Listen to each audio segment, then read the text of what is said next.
Hey guys, it's Carmen with Millennial Mortgages. We're here in the Morgan Park neighborhood of Chicago to visit Jasa and learn more about her journey to homeownership. Let's go. Welcome to my home, Millennial Mortgages.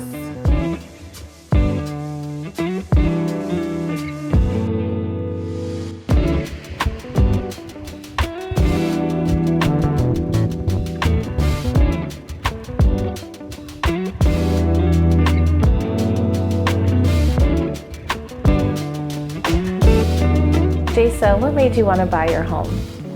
I bought in 2022. I was renting at the time. I was renting from the top of the year to April when my lease was up. My rent was getting ready to go up and I was feeling over the whole renting situation. So down payment wise, I already had it in my brain. I was not gonna come out of pocket a lot of money. I was already planning on using the government's money to pay for my home. But I was anticipating, closing costs, inspection costs, but I also was trying to be intentional about the money that I was saving. So definitely had to be mindful of how my money was coming out of my account and being mindful of increasing the money that was coming in so that I could have obviously like a good foundation when I did buy a house. And I did get pre-approved a couple different places because that's what's recommended. You want to get your credit score to a certain place and then you want to keep it that way. They tell you, don't make any major purchases. Don't do anything that's going to impact your credit score. So this is my living room. This is what I would say one of two social places in the house. I find that when people come over, they gravitate towards the couch. They like to sit in the comfy pink chair. This is the place where I hang out a lot. I eat my meals here. I watch TV, play my Switch, and my dog likes to hang out here. He is often found running around in the middle of the floor with all of his toys. So definitely one of the focal social hubs in my home. Why do you think millennials are hesitant to buy? So I would say that the number one thing that is keeping us from buying is probably just fear of the unknown, fear of what could happen, and the money aspect that comes with having to repair things on your own. I know that when you buy a house, there are a lot of things that can go wrong, big ticket items that can be really overwhelming and seem like very daunting. So I think that that's something that's maybe preventing us from moving from our safe renter's bubble into home ownership. This is another one of the social hubs in my home. I wanted to get a table, big enough for people to eat at and socialize. As you can see, my family and my friends are really important to me. I wanted to create a way to showcase the people that are closest to me. Why is it important for our generation to become homeowners?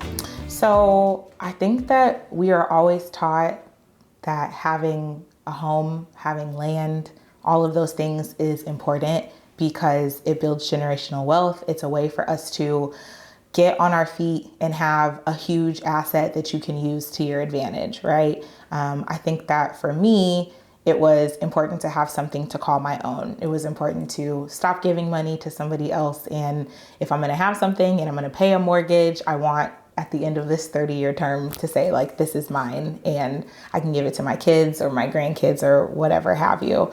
I feel like owning a home teaches you a ton of discipline. It teaches you how to be responsible. It teaches you how to be resourceful. If there's something that's wrong, I can't call my landlord. I have to figure out how am I going to fix the fact that the drain is clogged, right? So I'm learning how to do more research. I'm using the resources to my advantage. I'm calling people asking for help. I'm using my home warranty. A home is one of the best assets that you can have in your corner, right? Most of the time they appreciate in value. And in the long run, if I decide I don't want to be a homeowner anymore, I can sell my home and I can use the money that I've put into this house to do something different, to start a business, to invest, to help my kids go to school, whatever the case is. So I think being a homeowner is important. It's been rewarding. It's been fun. And I hope more people our age will consider it. Welcome to my office. This is where I spend the majority of my time. Me and my dog just, doing our day-to-day work. So in addition to being a therapist and mental health practitioner, you own your own business. You Airbnb your basement. Tell us a little bit about how you decided to do that and how it's benefited you financially. So when I did purchase the home, I was thinking about hosting family, hosting friends. I'm a social butterfly, and it was important to me to have space where people could gather and feel comfortable.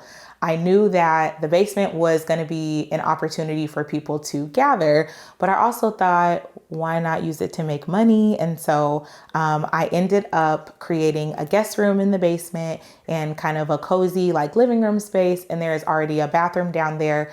And so I decided to rent it out as an Airbnb. I only do short-term stays, so people don't stay longer than 5 days because I need access to my space, you know. But it was just an easy kind of passive way, if you will, for me to generate a little bit more income. And it's been pretty rewarding, and it brings in, you know, a decent amount of money per year, and it hasn't been too much of a hassle. So I think I'll keep doing it. Jasa, thank you so much for showing us your home and sharing your journey to homeownership. Thank you all for coming. It was my pleasure.